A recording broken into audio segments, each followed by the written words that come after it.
अध्याय 17। पाखंडी साधु।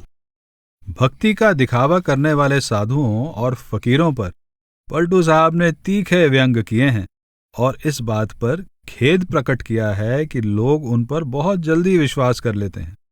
आपने यह भी समझाया है कि सच्चा साधु या फकीर बनने के लिए पहले किसी संत सद्गुरु का शिष्य बनना जरूरी है।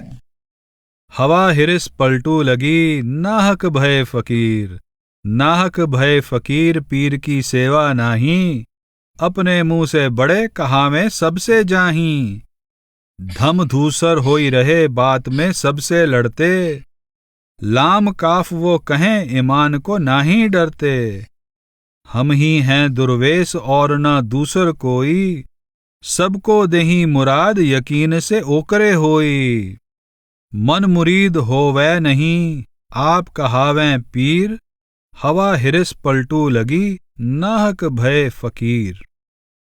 पलटू साहब कहते हैं कि जब इच्छाएं और तृष्णाएं पहले की तरह ही बनी हुई हैं तो फकीर का भेष बनाना व्यर्थ ही हुआ।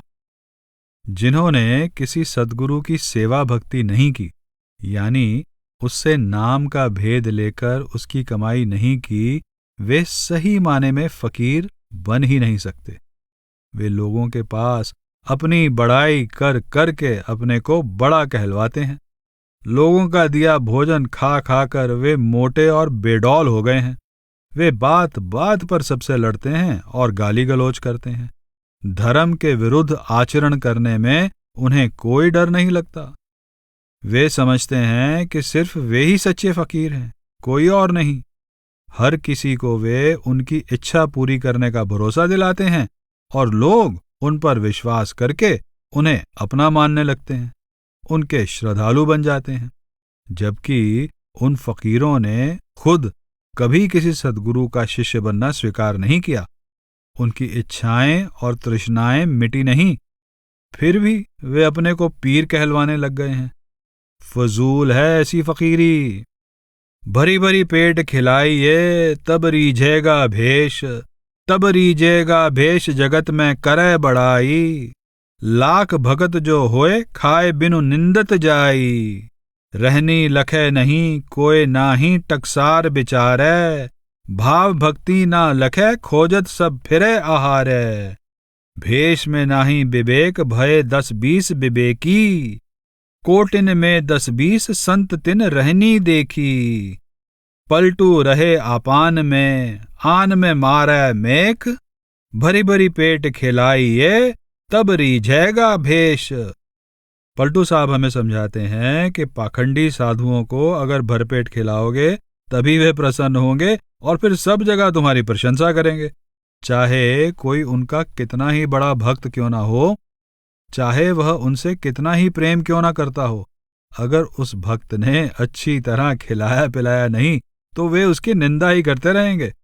उनमें से कोई भी अपने किसी श्रद्धालु का आचरण और व्यवहार नहीं देखता, उसकी भक्ति और प्रेम को नहीं देखता, यह विचार नहीं करता कि यह व्यक्ति कितना निर्मल, कितना खरा जीवन बिता रहा है।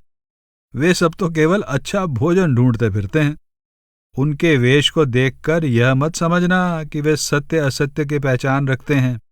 ऐसे पारखी तो तुम्हें बीसियों मिल जाएंगे। करोड़ों में कोई इने गिने ही ऐसे उच्च कोटि के महात्मा होते हैं जो लोगों की रहनी को महत्व देते हैं। बनावटी साधु अपने तक ही सीमित रहते हैं और केवल अपना उल्लू सीधा करते हैं। लोगों को गुमराह करके वे दूसरों के काम में या प्रभु की खोज में तो बाधा ही डालते हैं। वे प्रसन्न तभी होते हैं जब उन्हें पेट भरकर खाने को मिल जाए। लाखों मौनी फिरें लाखों बाघंबरी, ऊर्ध्वमुखी और नखी लाखों लोह लंगरी, लाखों जल में पड़े धूर को छानते, अरे हाँ पलटू जा में राजी राम सोऊ कोऊ नहीं जानते।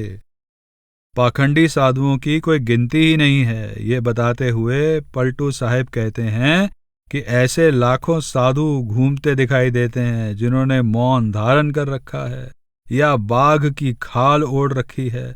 ऐसे भी लाखों हैं जो अपना मुंह सदा ऊपर की ओर किए रखते हैं या जिन्होंने नाखून बहुत बढ़ा रखे हैं। कमर में लोहे की भारी जंजीर बांधे रखने वाले साधु भी बहुत बड़ी संख्या में हैं। पानी में पड़े रहने वाले साधुओं की संख्या भी लाखों में है, और अन्य क्रियाओं में लगे साधु भी बहुत हैं जो मारे मारे फिरते हैं। परमात्मा किस भक्ति से प्रसन्न होता है, इस बात का ज्ञान इन लोगों में से किसी को भी नहीं है। पलटू कीन्हो दंडवत वै बोले कछु नाही, भगत जो बने महंत से नरक परै को जाही। अहंकार से फूले और भक्ति का दिखावा करने वाले महंतों की हालत बयान करते हुए पलटू साहब कहते हैं कि वे लोगों के साष्टांग प्रणाम की भी उपेक्षा कर देते हैं, उसका उत्तर नहीं देते और कहते अपने को भक्त हैं। ऐसे अहंकारी भक्त तो जाकर नरक में गिरेंगे। गोड़ धरावें संत से माया के महमंत, पलटू बिना विवेक के नरके गए महंत।